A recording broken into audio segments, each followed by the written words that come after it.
Log on, tune in, find out. Another good idea from Cambridge. Great, well it's a great pleasure this morning to welcome Dr Marie Connett Porceddu, but she'll tell me the exact right way to say it. It wasn't mine, was it? If she wishes, she can tell you what the name means, but I won't. She did a degree in plant biology at Cornell in the States, and then various other things. She had a very interesting career of doing business studies. She's got an MBA. She worked in New Zealand, in the university at Waikato, and then in Australia. But her most recent job since last year is she's Chief Executive Officer of Arosha, which is a Christian environmental or Christian conservation organisation. It's based in France, and we're very grateful to you for coming across from France to be with us today. And she's going to talk to us, as you can see, about ecology, biodiversity and sustainability. And she's, as you can see, very well qualified to talk about that in its very broad themes indeed. So Marie, over to you. Well, thank you very much, Bob, and thanks again also to the Faraday Institute for the invitation.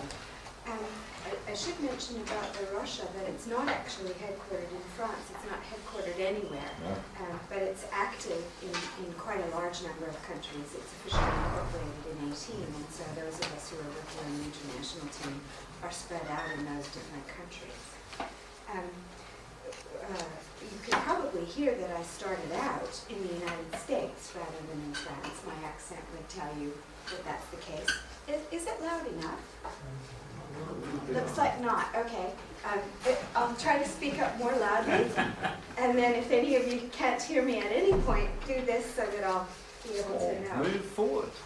Oh yes, you could move for Baptist seating here. We're lonely up here. Okay. So in the United States, corn or maize is a really important crop. It's in many years, it's occupied the majority of the acreage in the major agricultural regions. And in the early 1970s, for 2 years running, the U.S. corn crop was completely devastated by a disease, the southern corn leaf blight, which was really, really unexpected. Corn breeding in the United States had been going on for decades. And there was a lot of attention being paid to genetic diversity. And this disease, it turned out in the subsequent 25 years of study that have been done on this phenomenon, was caused by the interaction of one Texas race of a native fungus with one specific genotype of maize. But in those 2 years, and actually in the preceding decade, that particular genotype had constituted 85% of the U.S. corn crop. Now, I thought that was a really interesting phenomenon, besides the fact that it was funded my PhD studies,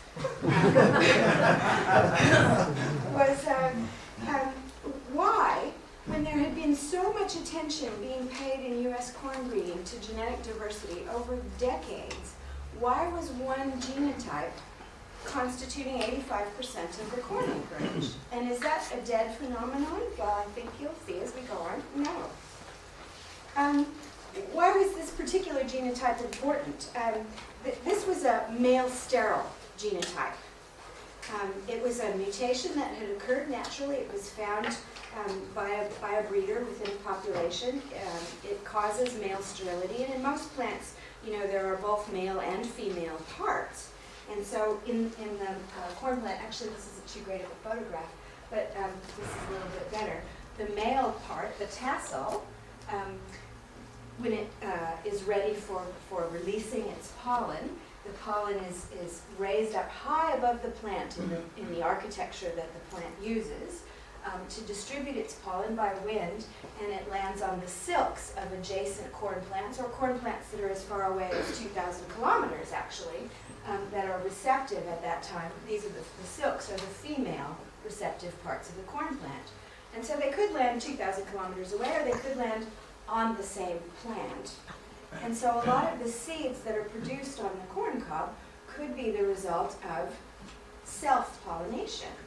And if you're trying to make hybrid seed, if you're a corn breeder, that's a big problem. And so corn breeders in the central United States spend a lot of money, and they employ a lot of Mexicans every year to detassel the corn when it gets to about this stage, to take the tassels off before they get to this stage. And that's expensive, it's laborious, it's a big muddy job. It pays about $6 an hour even now. And the resulting corn plant is useful for then making hybrids, because you supply the pollen that you want to the silks of those plants with a spray or something like that. And there was therefore a really big advantage to finding a genotype that was male sterile. You wouldn't have to detassel the plants because they don't have any male parts if it's male sterile. And this male sterile mutation, you can immediately probably see that there would be a problem with perpetuating that. Because if you don't have any males in a population naturally, no further propagation except by clonal means. But this particular mutation was part of the cytoplasmic genome, and I don't want to get too technical, but I will explain that a little bit further along. This is actually part of a type of mutation that's rather commonly found in the plant kingdom. It occurs in lots and lots of different species, and it's probably a mechanism for maintaining genetic diversity because it can't get to 100%. It actually occurs in the population now and again. There will be a male sterile genotype. That means that there must be crossbreeding, but it can't actually get to 100% male sterile, or there won't be any breeding at all in a natural population. This is a very well-studied phenomenon because it's so valuable in lots of crop plants and lots of ornamental plants. This is petunia. The work on this actually was initially being done by Shemai Itzar in Israel about 40 years ago.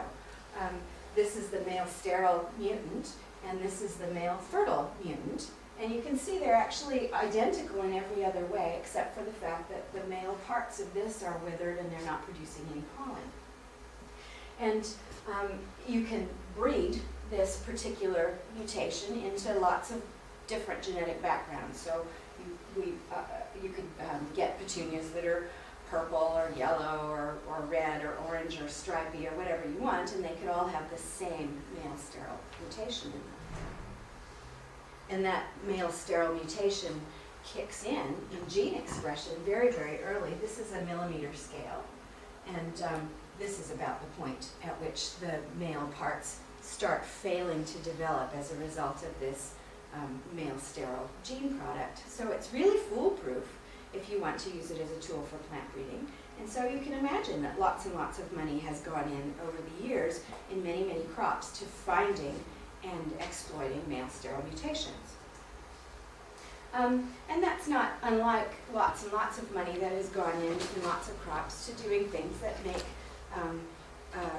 agriculture labor-saving and less laborious. In fact, there's been, over the past 5 decades or so, quite a number of really significant changes in the way that agriculture is done, and that's something that's known to all of you, I'm sure, in order to make it possible to sow and reap the harvests with mechanized, large-scale means. The Green Revolution, in fact, the Green Revolution was supposed to be a means of allowing for more billions of people to be fed. And it was, what it actually constituted was a concerted effort to increase grain crop yields by finding and breeding into a number of crop varieties specific mutations. In particular, they looked for dwarf mutations and similar phytoregulatory response mutations, that is, responders to plant hormones that would then respond in quite a specific, concerted, systematic way to the inputs of fertilizers. And so if you add artificial fertilizer to a field, you could expect that at a certain time thereafter, all the plants would at once give rise to the same size heads at the same height with a large number of seeds. And the response to the fertilizer wouldn't consist of a whole bunch of increased root growth or increased stem growth, which isn't useful in terms of getting the harvest product, the seeds. And there are some issues about doing that, and that's actually something that was recognized by lots and lots of the breeders that were involved in this. This involved breeders all over the world. For example, a dwarf mutation that was identified in wheat, and it's one of a whole bunch of different dwarf mutations that can't respond in a particular way to a particular plant hormone, and therefore it responds to artificial fertilizer in a particular way.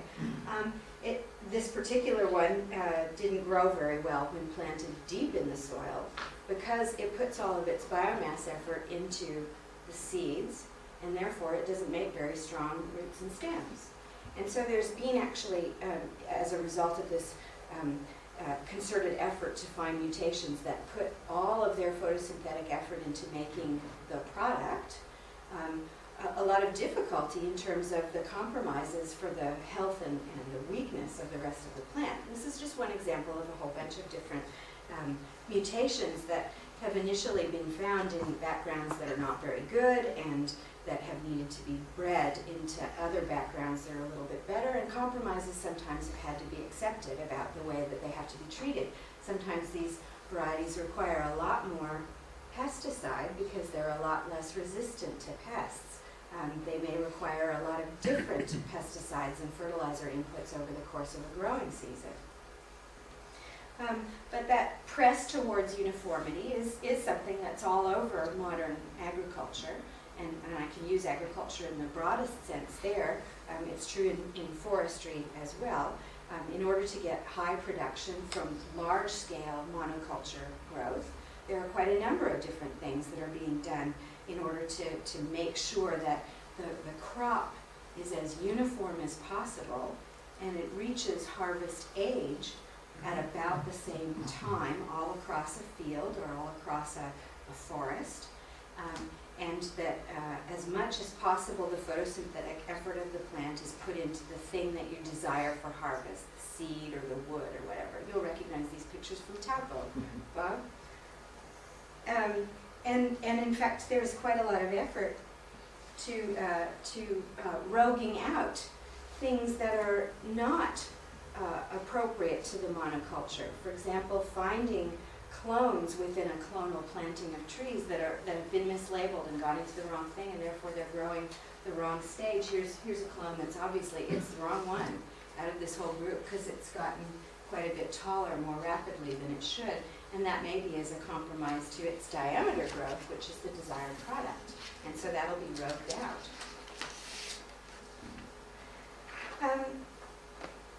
But because there's this decrease in genetic diversity across monocultures, there is this principle among plant breeders that maintaining genetic diversity of the background is really, really important. You find these mutations that will give you better yield.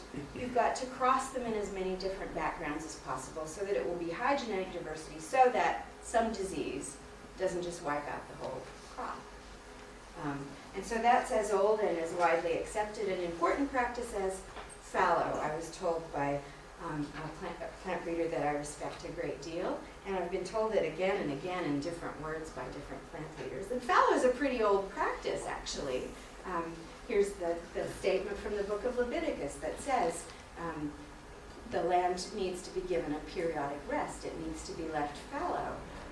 It's actually a process that is being ignored very widely in modern agriculture. As the press continues to feed more and more and more people, there is less and less emphasis on the incentives that were common when I was a child growing up to pay farmers to let their fields go fallow and so on. Good, that shows up better on this screen than on mine. In this maize crop, this corn crop of the United States, in the 1960s, there had been a whole bunch of different cultivars that were released with what the breeders felt were quite diverse genetic backgrounds. And the only thing that they had in common was this one little gene product of the mitochondrial genome, which constitutes 0.02% of the total maize genome. In fact, when we make a pie chart with Excel, given the number of kilobase pairs of the different genomes that constitute the DNA of maize, it doesn't even show up. Can't even see the line for the mitochondrial genome. 0.02% can't possibly make a difference.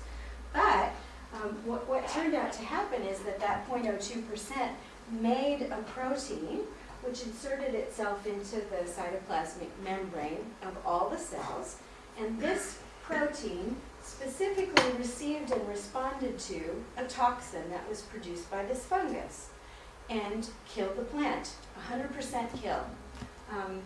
And this particular gene product is made by a gene that turns out to be just a rearrangement of a bunch of other genes that are normally there.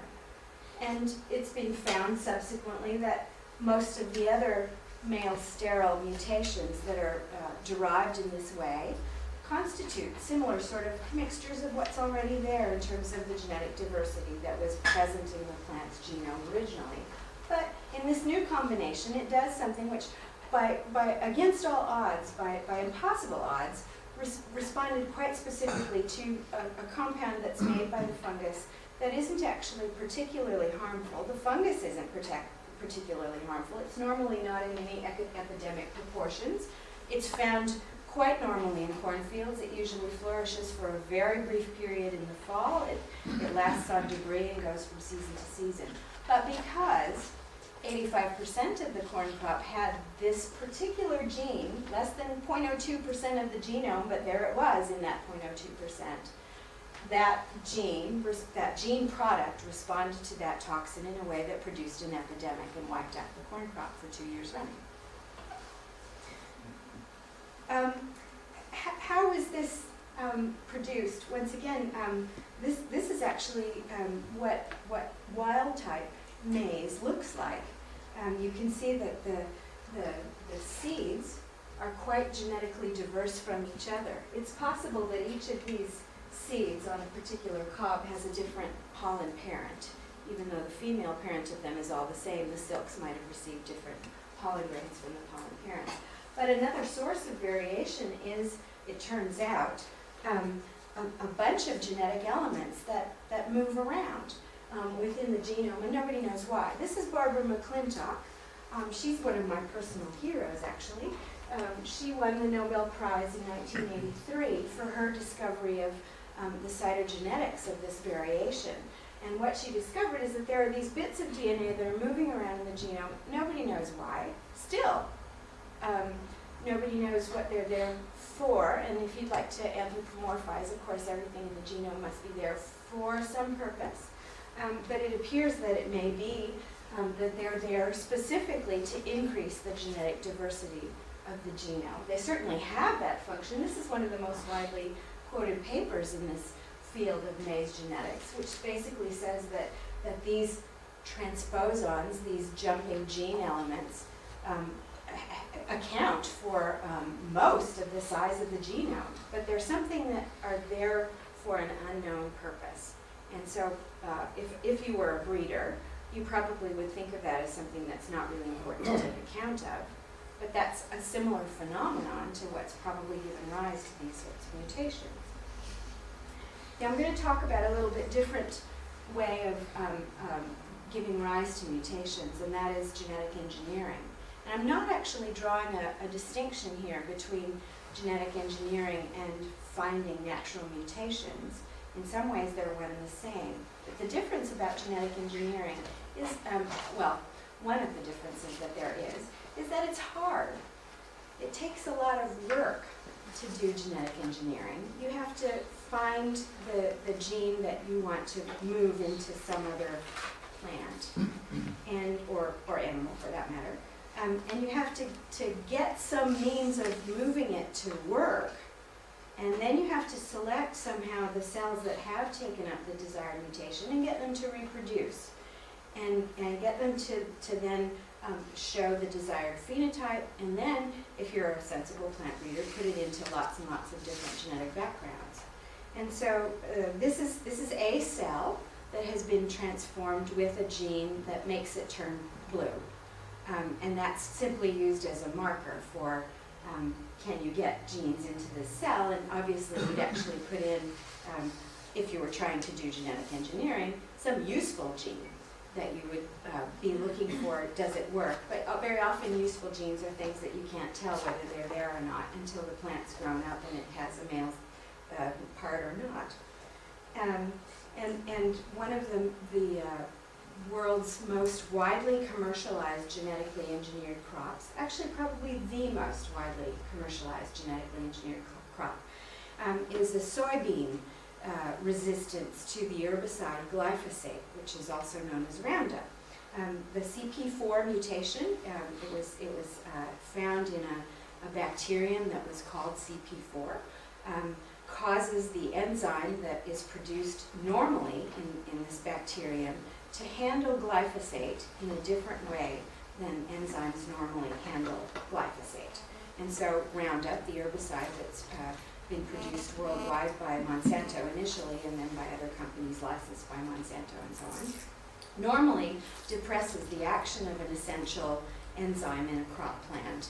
And if you can interact with glyphosate in such a way as to detoxify it or change its interaction with that enzyme, then you've done something that will result in the economically useful trait of resistance to that herbicide. And the reason that that's economically useful is because you can dump herbicide on the field that contains these plants and it will kill all the weeds that are sensitive to the herbicide, but it won't kill your crop plant that is not sensitive to the herbicide as a result of this mutation.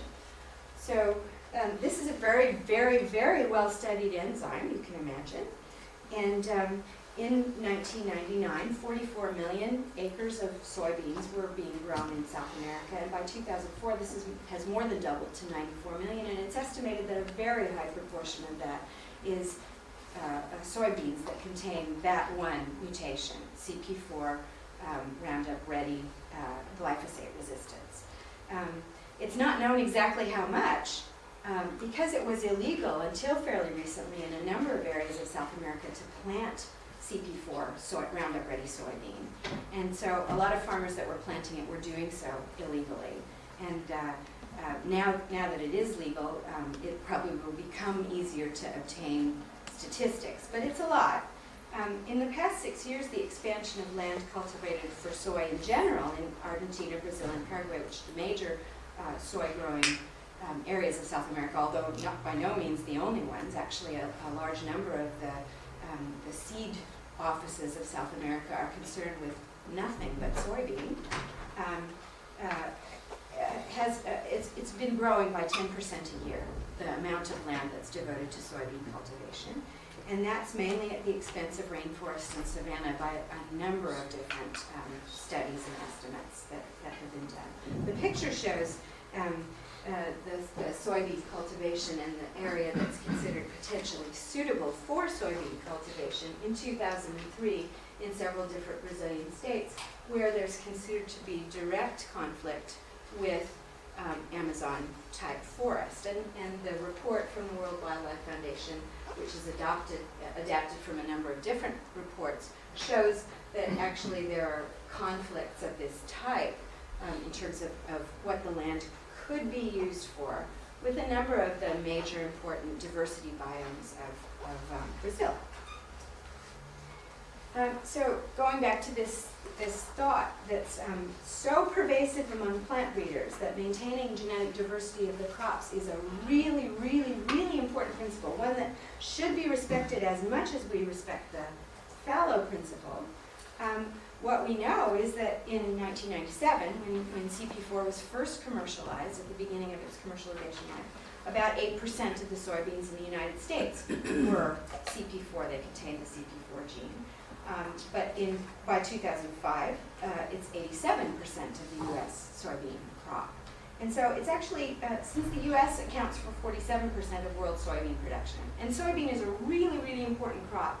It accounts for 1/3 of the biological oils that are produced in the world. It accounts for an enormous percentage of animal feed under the kinds of feeding conditions that are now common for livestock. And so a conservative estimate is that over 20 million hectares of the Earth's surface are planted with plants that contain this one gene, the CP4 gene with a glycine to alanine switch. So have we learned something from the corn crop disasters of the 1969 and 1970 U.S. Agricultural crop? I don't think so. this is actually the same situation. There's been a lot of work trying to make sure that a number of different soybean cultivars have been produced, but they're actually working with a very narrow genetic base. A lot of studies are being done about the diversity of the soybean crop, and a number of scientists are very concerned about the degree of diversity that has already been lost from soybean. Why is that? In traditional agricultural systems, the farmers tend to save the seed from one generation to another. And they're doing things with the seed also.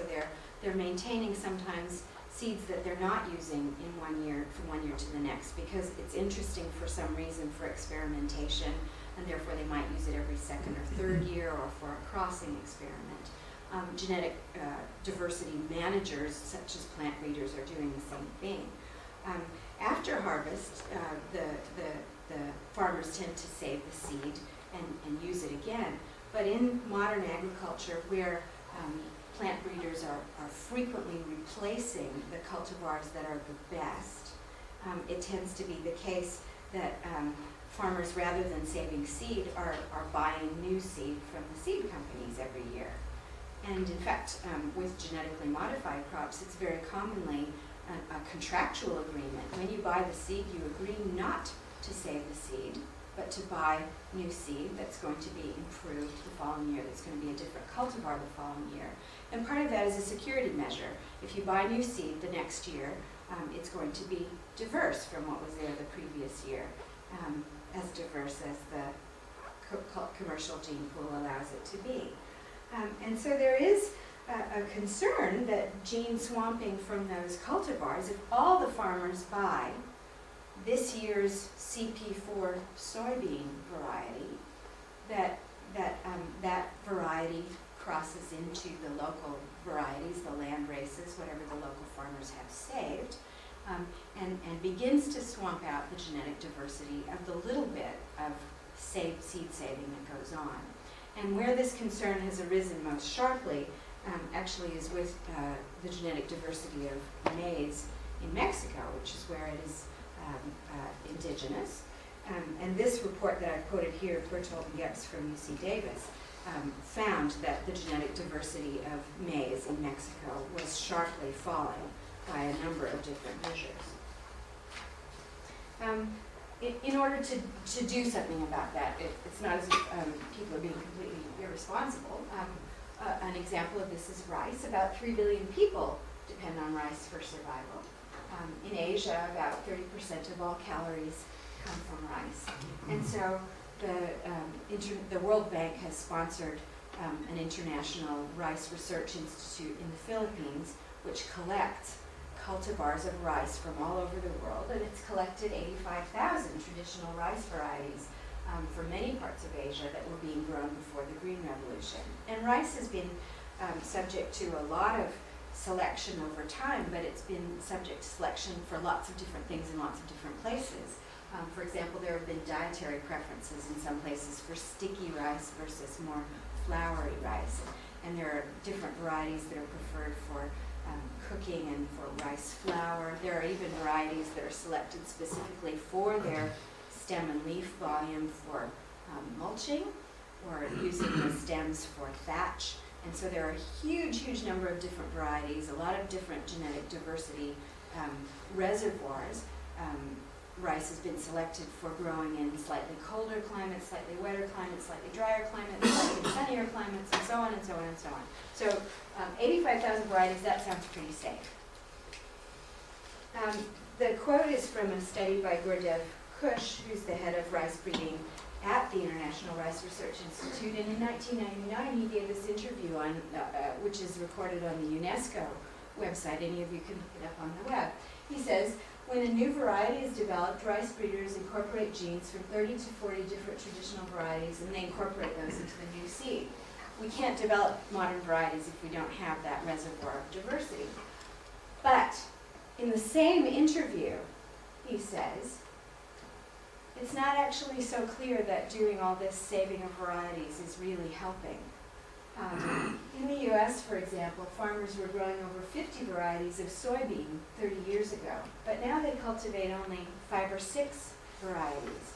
And actually, of those 5 or 6, 4 of them are CP4 soybean that they're cultivating. How can you stop farmers from using a new variety that gives them higher yields? You can't. So he's actually worried. He's retired now from the International Rice Research Institute, but he's quite worried about the fact that a lot of these varieties are getting lost. But that's no problem because they're being saved in these seed banks in the Philippines, right? And the Philippines, no problem about that. Typhoons and things, it would never be a problem that all the world's rice varieties might get wiped out. No problem. This is a clone bank that I used to work with in forestry. This is in New Zealand. Seed banks and clone banks work on technology of various sorts to keep lots and lots and lots of samples of a particular variety. And they plant them out periodically to check that they haven't lost their viability. And every time that they plant them out, a few of the varieties that they have will have lost their viability. And the next time they plant them out, a few more have, and so on. It usually doesn't happen that somehow there's a gain in the number of genotypes that are coming back out of culture or out of cryopreservation storage or whatever. It's a generally decreasing trend.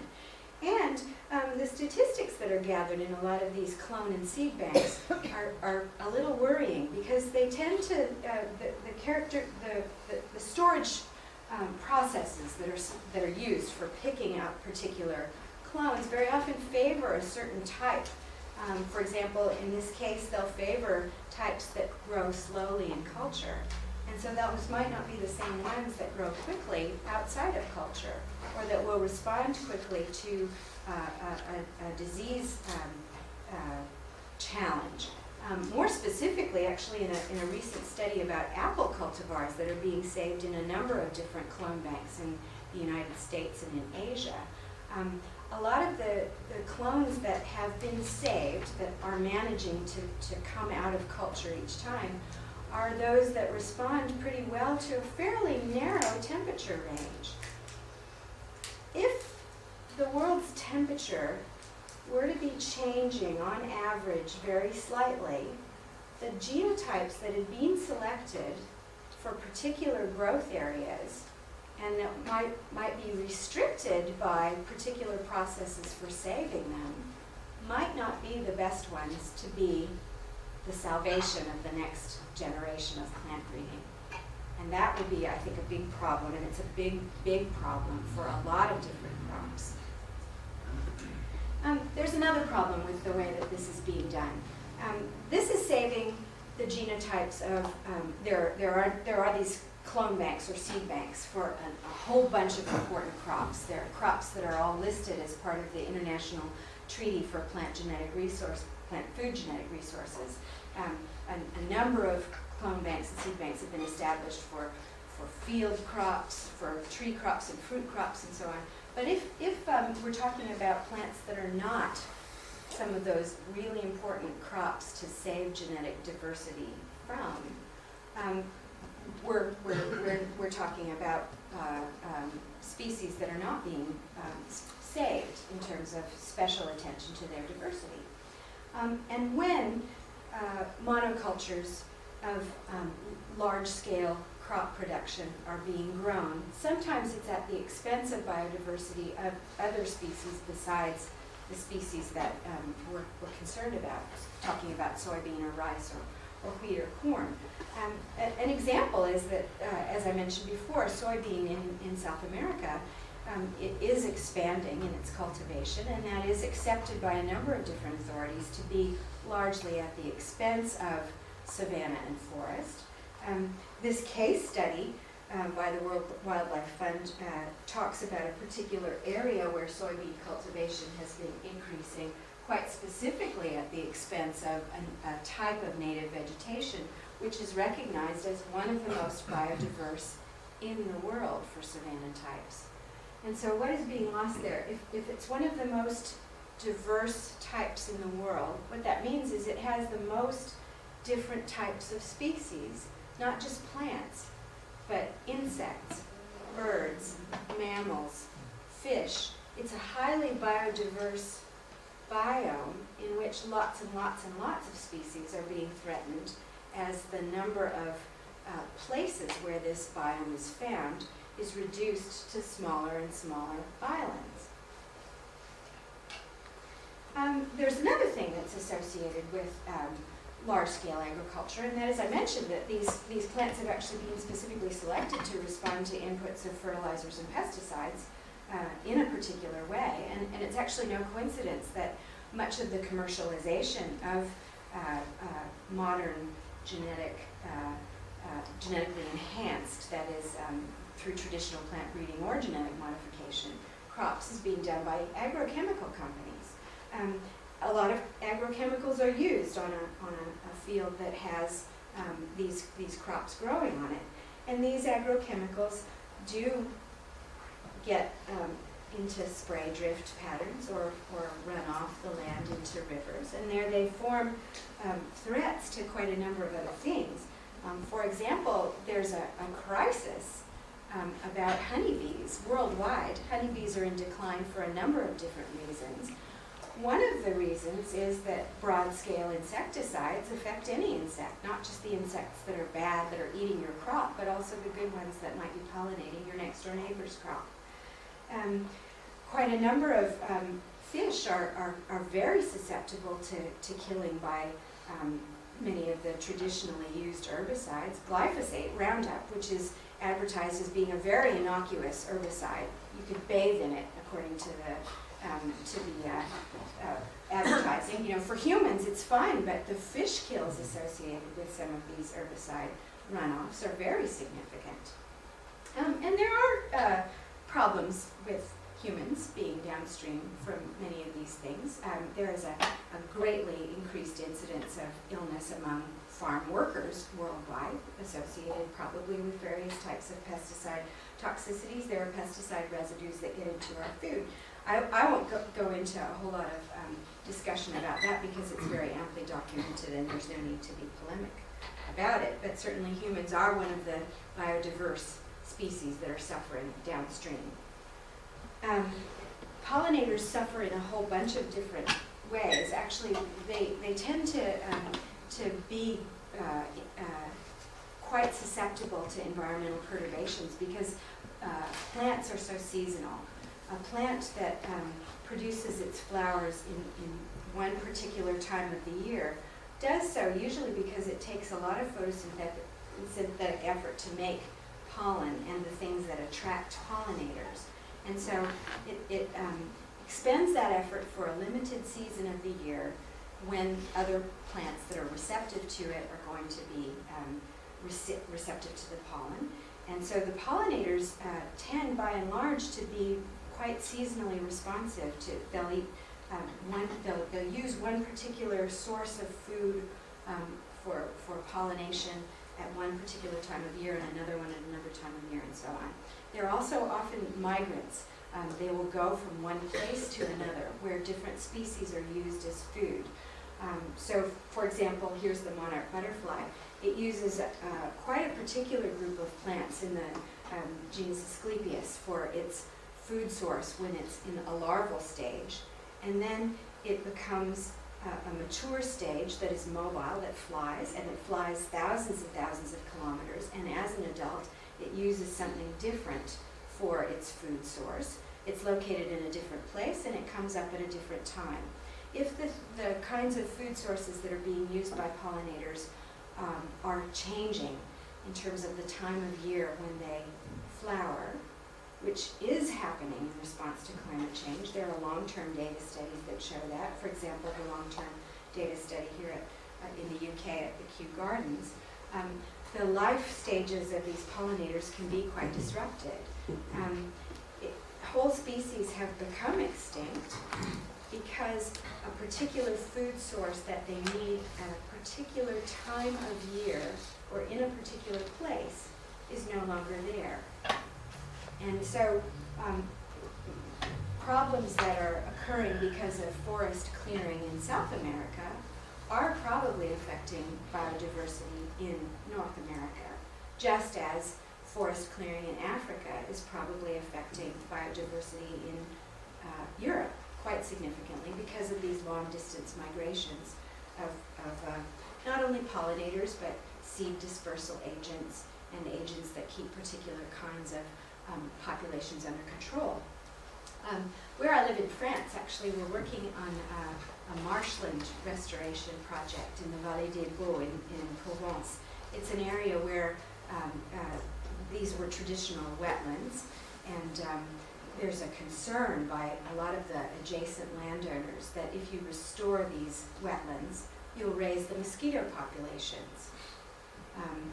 But in the natural order of things, if you will, in the natural balance, the time of year when the inundations normally occur, when the wetlands are actually flooded, is the same time of year that thousands and thousands and thousands of swallows become temporarily resident in those wetlands, and each one of those swallows eats several times their weight of mosquitoes every day.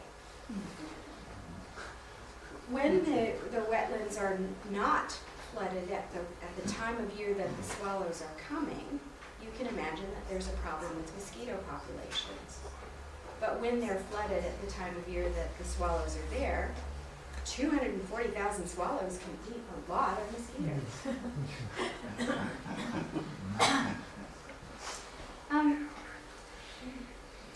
The biofuels effect on food prices has received a lot of press in the last few months. There's been a lot of statements about how growing crops specifically for the purpose of biofuels, that's a bad thing.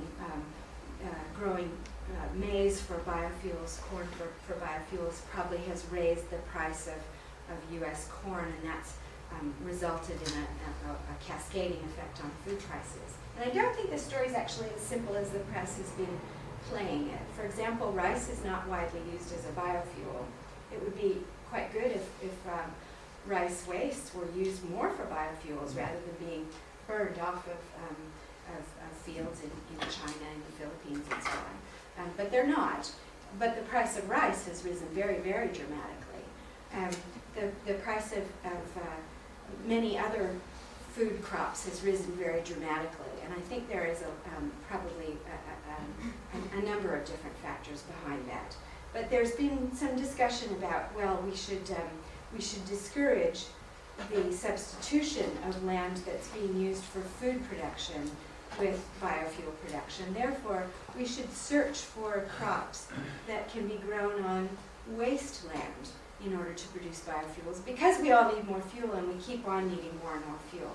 Now that's a given that I think could be challenged. It has been challenged a whole bunch yesterday, that we need more fuel, therefore we must be growing biofuels. But think about it, if we do use wasteland for biofuels, here's some, this is a field where there's food being grown, so this part of it's not being wasted. That part there, that's wasted. That's the place where you probably grow a biofuels crop. You would replace that little strip of forest that perhaps is associated with quite a number of different pollinators and beneficial insect refugia with some sort of a grass that would produce biofuels. So it's not a panacea to be able to start growing biofuels of alternative types. There are actually really significant trade-offs in doing these things. Not to mention the fact that almost the entire genome of this particular biofuel crop, miscanthus, has been patented by a company that it is subject to some percentage of ownership, which is not public, by a big multinational. A lot of places, prominent academics, this is not just something that farmers are asking for. Prominent people in a number of positions are asking for there to be research in how to change this balance.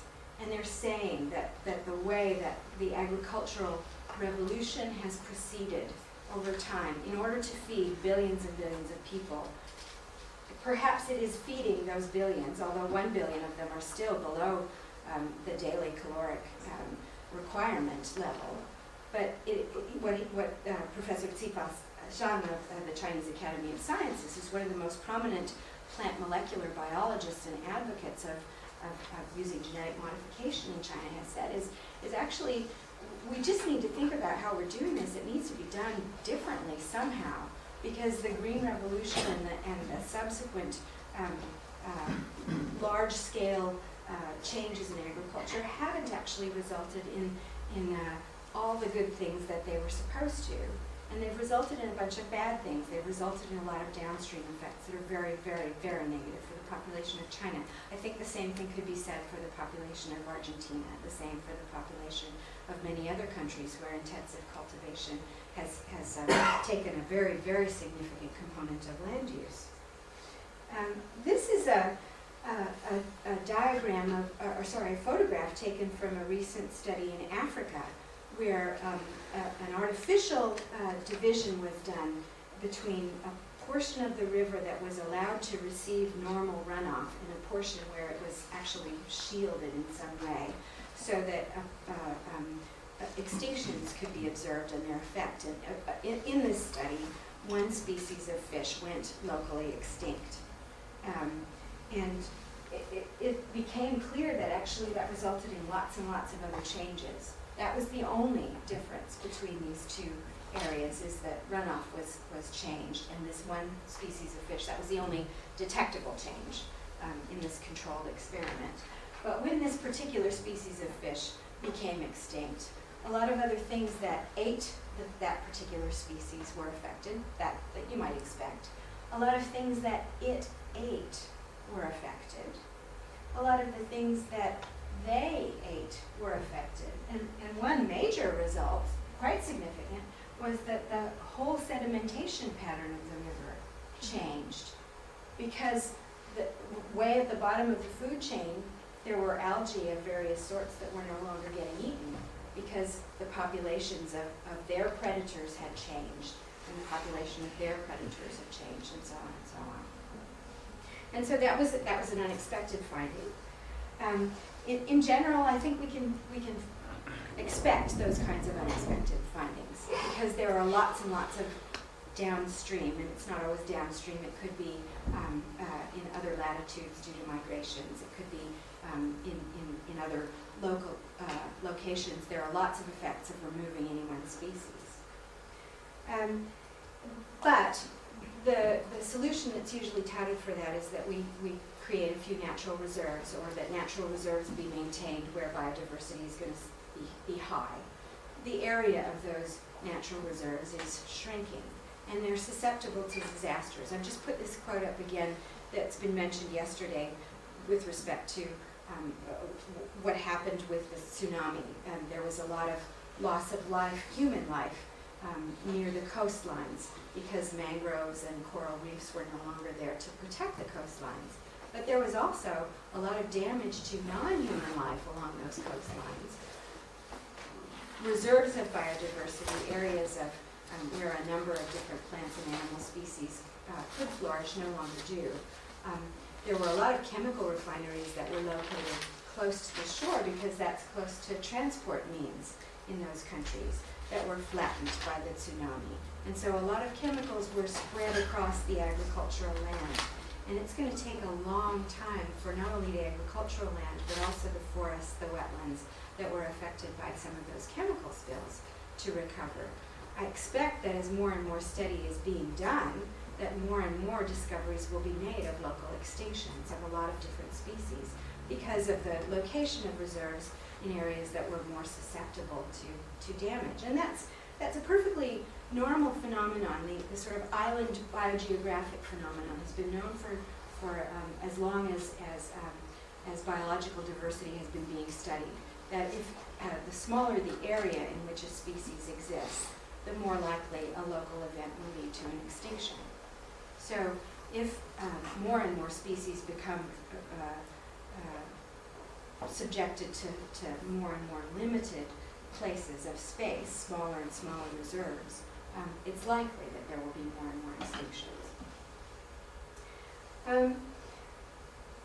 This is not necessarily an argument for a utilitarian way of looking at things, though. We could say, the Millennium Assessment says, that humans will not be able to survive without better health of our ecosystems, without maintaining biological diversity. But there are still a lot of creatures on this earth that nobody understands what the use is. Just as there's a lot of the maize genome that nobody understands what the use is. This is an amphibian that's gone extinct. It's a very famous one. It's the golden frog from Costa Rica, and it was one of the first ones that was described in a great deal of detail about large numbers of sightings by scientists as well as tourists. That's one reason why it's well known, is because it disappeared from a high tourism area. And it's part of actually a worldwide phenomenon of extinctions of amphibians. No one knows exactly why amphibians have been more susceptible than other taxa to these great extinctions. There are a number of reasons that are being put forward. There are fungi that are being postulated as very significant contributors to extinctions, and the conditions for these fungi appear to be becoming more favorable. So there are lots and lots of amphibians that are going extinct. More than 30 to 40% of amphibians may become extinct by the end of this century, is the projection by a very, very large number of scientists in a recent publication. And there's actually a global amphibian assessment which has been taking place over the past few years that makes the news even more grim. And a lot of people might say, well, frogs are not actually particularly useful for much of anything. Sure, they eat large amounts of mosquitoes and flies, but other than that, they make nice sounds. They're not really very useful. Some concern about the extinctions in frogs was brought up when it turned out that very valuable antibiotics can be discovered in the skin of frogs that are different from the antibiotics that are being used in hospitals all over the world now, and therefore not as likely to give rise to multiply resistant infections of various sorts, which have become a huge problem in hospitals all over the industrialized world as well as in the developing world. So there are utilitarian reasons, definitely, for maintaining biodiversity. We don't even know what some of the uses are that could be found for species that are going extinct. But there are actually better reasons than that. The biggest reason is that humans are ignorant of how useful things are. And when God created the earth and all of its creatures, he said that they were all, the totality, very good. And he gave some reasons why they were good. Actually, in the same chapter, Genesis 1, he talked about uses of some of the species that he created for food. He didn't talk about uses of other species that he created for food. And it was clear that they were good, even though they weren't useful for humans straight away. Another really, really big important reason, I think, for people to not go ahead with a course of action that is destroying the earth is this.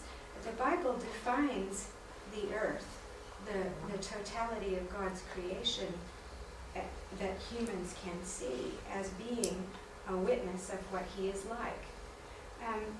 This is not just in this isolated verse, which is in the book of Romans, that says, ever since the creation of the world, God's invisible nature, his invisible power and deity has been clearly perceived in the things that are made.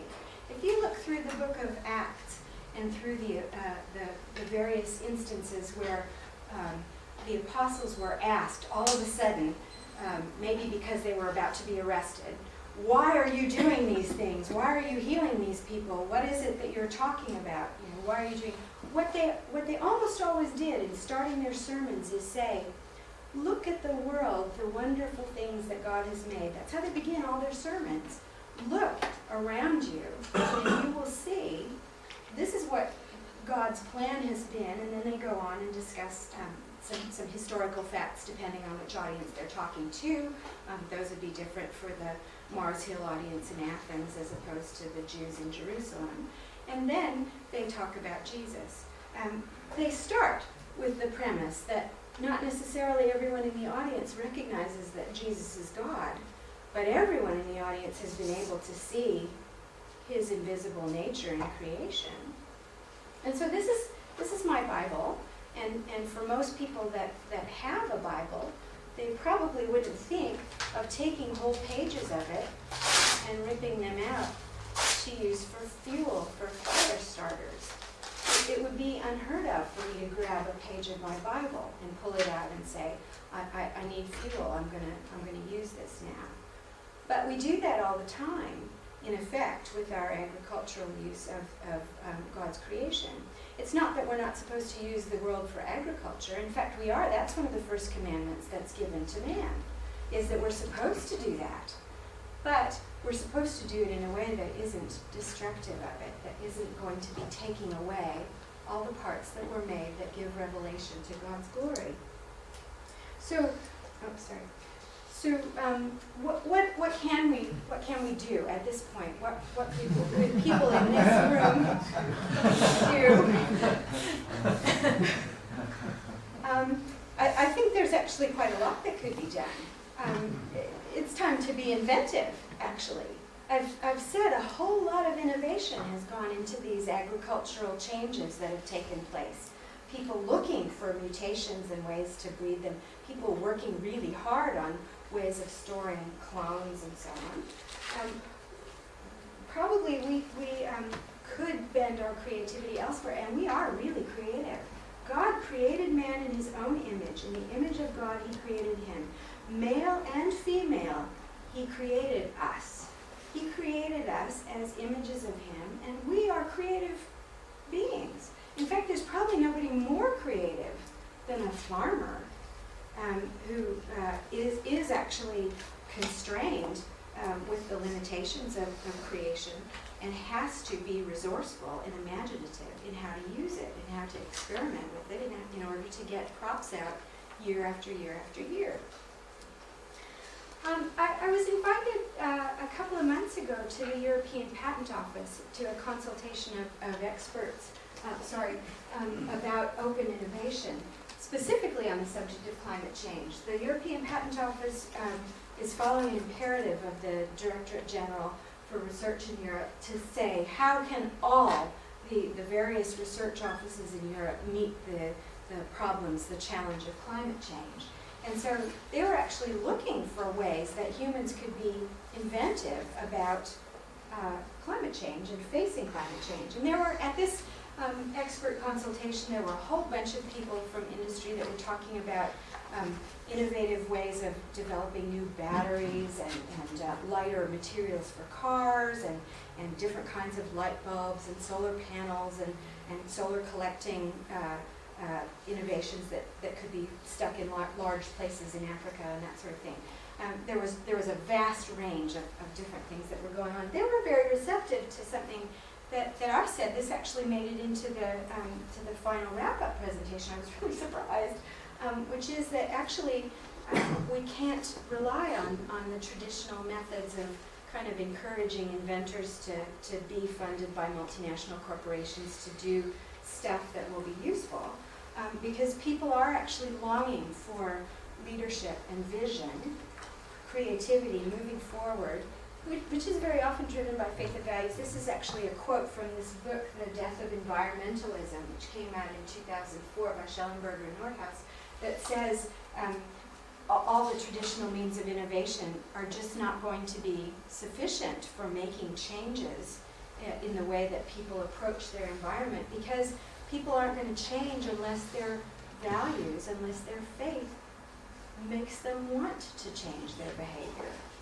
And so if we begin to, as people of faith, which I think everyone in this room, to come to a seminar like this probably is a person of faith, if we are to take leadership in meeting the challenges of climate change or feeding billions of people, we need to actually be doing it within a context that will be transformative.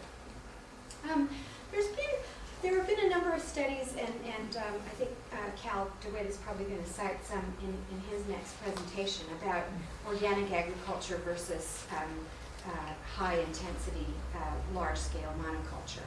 And I'd like to emphasize that that's actually not the only alternative. I don't think it's a dichotomy of you either do it this way or you do it this way. You're either doing tiny organic farming or big pesticide-intensive, herbicide-intensive farming. There's actually a whole lot of room for creativity about how food is grown. And so making these kinds of studies that compare them, that's probably valuable data, but it's possible to be more creative about the range of opportunities. As I said before, there have been a number of challenges to which a large number of people have risen inventively. For example, the Manhattan Project, the Apollo Project, the Montreal Protocol, which was mentioned yesterday by Bob, for getting rid of chlorofluorocarbons affecting the ozone. A lot of this money has been going into things that are not really very productive and not even very inventive, actually. But for example, within genetically modified crops, an enormous amount of effort has gone into developing a refugia system to maintain genetic modifications. I mentioned that farmers that plant particular kinds of genetically modified seeds very often have to agree to a contract as to how it's grown and that they won't save the seed to a following year and so on. They also very often have to agree to maintain a certain percentage of their land in a non-genetically modified or different genetically modified crop in order to not cause resistance to build up very rapidly within the pest population. That's typically used with a pest-resistant modification such as BT. There's been a lot of creative thought that's gone into that refugia system. What if the same kind of creative thought went into thinking about ways of developing refugia for biodiversity? Better ways of maintaining reserves that might be connected with each other so that there are corridors for migration. Better ways of using perennial crops and mixed cropping systems that don't result in quite so much erosion for the soil. Better productivity for existing methods and ways of enhancing those methods. Local processing methods. For example, if you're growing shea nuts in Africa, you can either send the nuts off to a large-scale processor, which involves miles, and they process it and release the oil to large-scale commercial users. Or it could be processed locally, and the nut residue is actually used for generating energy locally that can be used locally. These kinds of local processing methods with energy cogeneration are now being used quite extensively for essential oil production in the Amazon by some ethically responsible companies that are benefiting local economies by allowing that to be done. I think most significantly in terms of adaptation to climate change, there needs to be some really careful thought and inventive, creative thought as to how to create refuges for lots and lots and lots of different organisms to be able to survive and to be able to move if they need to regions where the climate more closely approximates what they've evolved to live in. And I think that, it would be possible to feel very hopeless in the face of how big the challenge is. Climate change in particular, I think, has in the face of the data, people have become more and more hopeless. And so I'd like to close actually with a statement of hope that would be an encouragement to people to be creative. Let us hold fast. This is in the letter of the Hebrews to an audience that was afraid of an impending catastrophe. Let us hold fast to the confession of our hope without wavering, for he who has promised is faithful. And let us consider how to provoke one another to love and to good deeds, not neglecting to meet together as is the habit of some, but encouraging one another, and all the more as you see the day approaching. In the face of catastrophe approaching, in the face of seeing it's getting worse and worse and worse with the amount of cultivation of genetically susceptible organisms and the wiping out of genetically diverse organisms, that is precisely the time where we should be encouraging each other, all people of faith, to be working together to enhance biodiversity rather than give up hope. That's exactly the time, all the more we should be encouraging each other as we see the day approaching. That's all.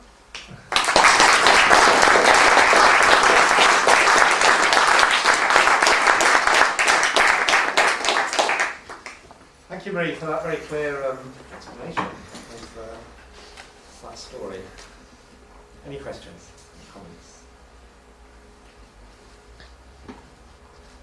Let's start with Can you describe what does and what types of projects you engage in? Russia.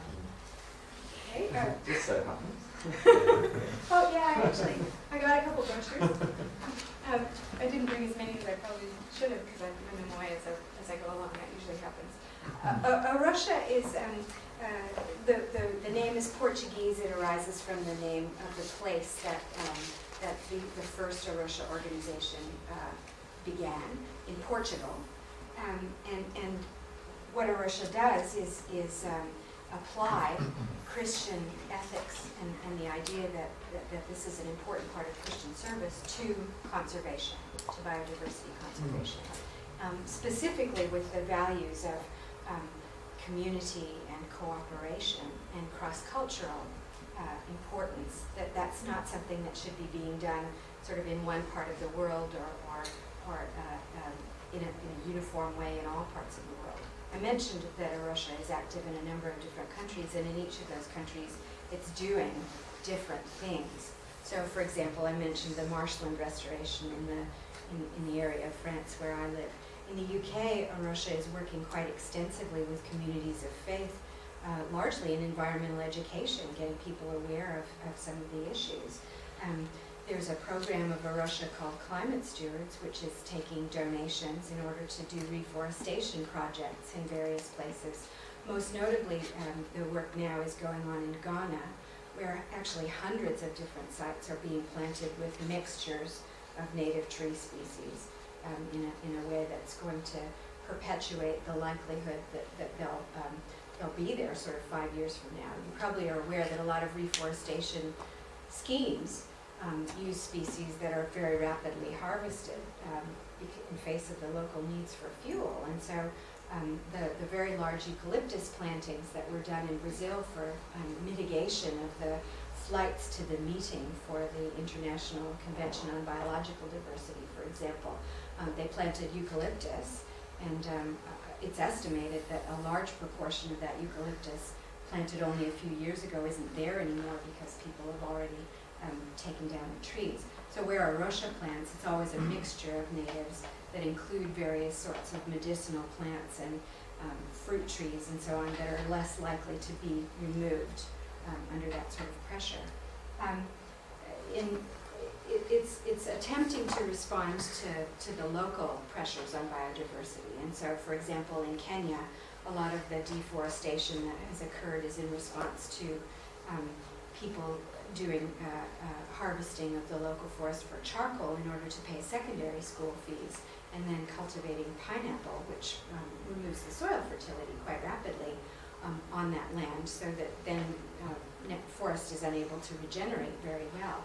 And so Russia simply started a program of paying school fees for secondary schools, and that's and encouraging the children that receive the benefit of that and their families to become involved in being educated and educating others about the value of the environment for ecotourism employment possibilities. And that's obviously got multiple benefits in terms of making sure that the local biodiversity is safeguarded, as well as that the local community is not disadvantaged, but is actually advantaged by being able to perpetuate the value of its local biodiversity. You can tell Marie's CEO, so she knows Yeah, everything so I about won't say anything more, that's right. That's a many-minute do talk. talk to Marie, and certainly also to Hilary, who's been involved in this for a decade. And I know there's other people here as well involved in Russia as well. I think there's a question back first, and just not you, Colin, behind. Yeah. You raised at the beginning of your talk the question of, well, why should farmers decide to plant varieties other than the 5 or 6 which yield the most, because they'll make more money like that. Presumably ecological diversity is a common good from which the farmers they benefit in the long run, but not as immediately as they benefit from having more money in their pockets. So what's the answer to that? How do you persuade them? I think that actually the answer is creating various sorts of incentives to farmers to maintain the local biodiversity, and looking carefully at what the effects of those incentives are, and creating packages of incentives that don't result in skews, so that people are, for example, I understand in the UK for a while there's been a scheme to encourage farmers to plant hedgerows, and there were some places where farmers were taking out hedgerows and planting new ones in order to get the money. So clearly, you know, one incentive isn't going to work, and without thinking carefully through all the different things that involve people in doing things, you're not going to have that resulting in a healthy outcome. But I think that, as I said, it's possible to be very, very creative about what types of incentives will help people to do things for the common good or for long-term good rather than short-term good. It's difficult to say to a farmer who may be on the edge of making enough money for the family to survive in a particular year, you should save and not eat this seed that you will need 10 years from now. That's a problem, and that's something that I think again, large amounts of agricultural subsidies go into maintaining the monoculture system that we had. Similar amounts of money put into developing more sustainable ways of farming could probably achieve a lot more than we can even imagine as we're just sort of brainstorming here. Colin had a question. Could I ask a local question, really? Sugar beet is produced in East Anglia, and they are going over to producing ethanol. Would you encourage that? I mean, it seems as if the general sugar production's been dropping, and this is going to come on and encourage continuation. Would you see that as a good thing? I don't know all the economic factors that play into this particular local situation. I wouldn't say ever that growing food for biofuels is inherently wrong. In fact, the largest use of the world's forests worldwide by humans is for fuel. That's old biofuels, that's not new biofuels, really. So it's no more wrong to use land for growing biofuels than it is to use it for growing food. But both of them can be done in ways that are not very sensible long-term and that endanger biodiversity, or ways that are more sensible long-term and that don't endanger biodiversity. I think the push to grow biofuels has been largely subject to a misimpression that there is no other way to meet the coming fuel crisis, because people have to keep on using just as much fuel as they do now per capita and more. And so something that we could do quite sensibly to decrease the damaging effects of biofuel growth on biodiversity is simply the means that were being advocated by all the speakers yesterday for helping people. Particularly, we're in a position to help, I think, people of faith to be inspired to change their consumption habits, to live better in a way that doesn't have quite as much of a footprint. I thought with sugar you can actually get food and fuel from the beet and the... That's true, actually, of most of the biofuels the normal crops. production is sugar Yeah. for consumption. Yeah. But one of our local Being plants both. is changing over to producing ethanol. Yeah, I thought you could get both food and ethanol in the same. You can, yes, you can get a balance. Well, a place where I know the situation a little better is with canola in Australia, which is an oil that's being looked at for biofuels. And the processing chain is different if you want to use it for biofuels as opposed to the various sorts of industrial oil things that it's being used for now. And so there would be some hiccups in switching an area from one type of production to another. But once again, I think that's a place where humans could be a lot more creative than they are being now. I think Ed had a comment. Do you think that the intellectual property protection system, patents and trademarks and so forth, is useful or appropriate in agriculture? That is another 1 hour talk. But I'll give you a short answer. The original purpose of the patent system was to encourage innovation for the public good. The way that it's being used now is for a number of different reasons not serving the long-term public good. And that should be changed, and there are pressures from a number of different quarters to see that changing, and I hope that it does change. That's the patent system. The system for plant variety rights, which is also mandated for any country that wishes to enter the World Trade Organization. That was set in place specifically to reward people who develop new varieties. They should, according to the various documents, they should receive a fair return on their investment. And you enable them to do that by giving them an exclusionary right for a limited period of time. I think that that can be quite seriously questioned. It is different from the, as I say, the purpose of the patent system, which is specifically for the public good and not to reward private innovation, even though that's not the way that it normally works. So there is a lot of questioning going on about the intellectual property system, and that's something that I think also people of faith should be involved in. I think Ruth, and then we'll come over here. I just wondered if this is an area that consumers can affect by what kind of food they choose to buy, or whether we should be focusing on other more general sustainability issues. I mean, is this an issue in particular that individuals can have an impact on? When I was asked to talk about ecology and biodiversity, I wasn't sort of given the brief of talking about agriculture, but I picked agriculture because it is probably the largest package of different threats to biodiversity. Second, perhaps, to climate change. And I didn't talk about climate change because there are a bunch of other people that were talking about climate change with respect to biodiversity. But similarly to climate change, I think that it can be affected at a number of different levels. Individual consumers, lots and lots of them asking for fair trade in various sorts of products have effected some changes on the way that things are grown.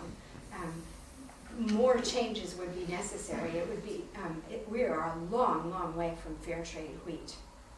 And if everybody was asking for fair trade wheat products or fair trade soy products, when soy products actually include meat, those are things that would make big changes. But we can make changes at a lot of other levels, such as electoral pressure in countries that are not done in the same way as the UK. Obviously, there are other ways for the population to push its government into making changes. Changes at the international level. Many of the international organizations actually, in the face of how catastrophic the effects are appearing now to be, are beginning to be much more desperate for innovative inputs. And I think inputs from people of faith are being actually suddenly welcomed by organizations such as the UN Environmental Program. So this is a time, this is a kairos moment when we can make a difference, I think, at a whole bunch of different levels. The picture that you painted of soy monocultures is rather frightening. What is the, you assess the probability of a catastrophic event? Well, before the single Texas race of fungus that produced this single toxin that it interacted with this single gene product in CMST maize was identified, I don't think anybody would have tried to set any odds on the likelihood that that would happen. I think they would have reckoned it was pretty small, but it did happen. And I'd say the odds of something specifically interacting with CP4 are about the same as that.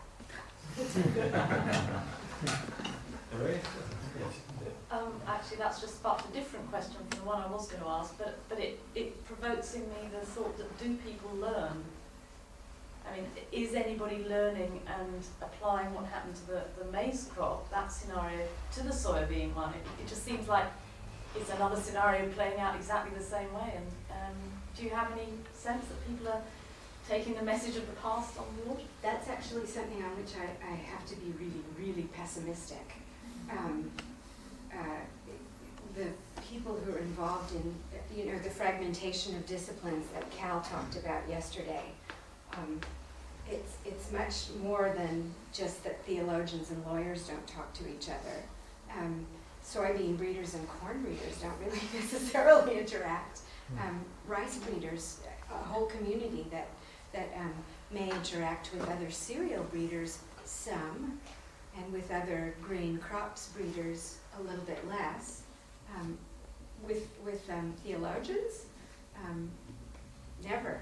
So I mean, except in the person of I think people who are trying really hard to think more widely, it isn't actually the case that communities of scientists are learning from each other unless they're brought together in larger international efforts. Now, there's been an attempt to create something like an IPCC for agriculture. The people who have brought it together have said it's turned out to be a real failure. I hope they try again. I think there's a question about. I was interested in your reference to the passage from Romans and saying how it's important that we recognize God's nature in God's creation. And that comment reminded me of a recurrent theme in the Quran that says that again and again we will be judged in the final judgment by whether we recognize the ayat Allah, the signs of Allah in creation. Yes. And again, so there's another way that within the Quran it kind of affirms environmental concern that we'll be judged by how we appreciate and recognize God in the signs of God in creation. Thank you. Oh, following Hillary's remarks and your remarks and response about what must be seen as a rather depressing situation in that scientists, although work through companies, at the end of the day, if there weren't scientists around, in effect, we wouldn't have the problems. Because now, so what I'm really saying is it's the value systems, presumably, of large numbers, and we're talking in the world, hundreds of thousands of scientists. If they all have the value systems, which you clearly have, and so on, we all would wish to share, maybe we wouldn't see this. So, given the pessimism about our existing set of scientists, I just have to relate my question now to the new generations of scientists. What are the colleges, universities, Cambridge, all the rest of it, doing to put your message over about what is actually happening? Because we know that there are many very fine balances. Nature's about fine balances, that's what it's about. And it's about very sensitivities to small changes. Now, these are very critical messages. People didn't believe those before. They thought you could hammer in and do all sorts of things and end of story. Well, we now know fine balances and sensitivities. And we have to deal with nature in a very sensitive way, not a way that human beings have been very good at, if at all. Now, the new generation, what messages are we giving them? Because if they don't decide they're not going to work for the big companies, or they will only work for the big companies if they start changing their value systems and the way they go about things. So I'm pushing it back to the education. So the question is what is being done in education. Yeah. I might say that these are engineers you're talking about, not scientists. Ah, no, that's the big No, problem. That's the big problem. No, it's not a Good cop-out. point. It's a That good is- point, though. yes. It's an important point. Yeah, well, I mean, But anyway, but you must see, or you, I hope, do see what's happening here. And I find this very worrying that our existing set are stuck with values which are no longer helpful values. What are we going to do with the new generation of scientists and engineers? Well, those of you who are involved in education in the room, please take note of that point. That's another area where I think we must be a lot more sensitive and creative about how we get across the messages to the coming generation of scientists and engineers and so on. If we're interacting with students who may have the potential to figure out some better ways of harvesting natural products from the environment, or better ways of dealing with many of the challenges that I outlined, I think it's actually an enormously valuable investment to somehow spend the time to get them to understand what a wonderful challenge that is, and how much hope we can have that we as creative So what individuals the can do people something. who could tell us what ethics are being taught. Well, I think Cal is a good example of this, who we're going to hear talking next, Cal DeWitt. So, May I just add to these 2 points that have been put together, which reflects my knowledge of what we call a philosopher who thinks that this what we call nature is a reflection of God's image, some of His attributes in nature. So if you can read in the reflection that is in creation there is beauty, there is harmony. I mean, all created beings, just, balance, what we call grandeur. So if scientists were to have the philosophy of emulating or try to follow in line, the concept of try to emulate what God creates. Of course, we cannot emulate 100%, but to take example from this creation, then we will reduce problems of either what we call climate change or that is what I think is the appropriate way. We have to change our philosophy of science, that we should emulate nature's design, the utmost perfect or design. I think to respond to your comment as well as to the questions that several people have asked, it would be really important not to depend on the traditional education of agricultural engineers and scientists and so on to bring about an appreciation of all of nature. Because I can tell you certainly, as somebody who's been involved in several different universities, who's supervised students and who's been a student, there wasn't ever any aspect of ethics that was formally taught. But if it can be made available, Ruth, in packages for the churches, if it can be made available within the public space in information that's given to politicians and so on, I think the chances are greater that we can touch what actually probably most people have somewhere inside is a desire and a connection for that natural balance to be recognized and restored. That's our common heritage from our Creator that I think can be called up, even if it's not part of the formal education of all of these people, including myself. Thank you very much. I think it's interesting actually that our local Anglican bishop for this area, Bishop of Ely, Anthony Russell, comes from a long line of farming families. He's from a farming family himself. He has close connections with the Cirencester College of Agriculture. I think he was chaplain there too, and has a real heart for all these aspects here in East Anglia. So, there's an immediate connection between the church and practice on the ground. So there are such people. Anyway, let's thank Marie very much again.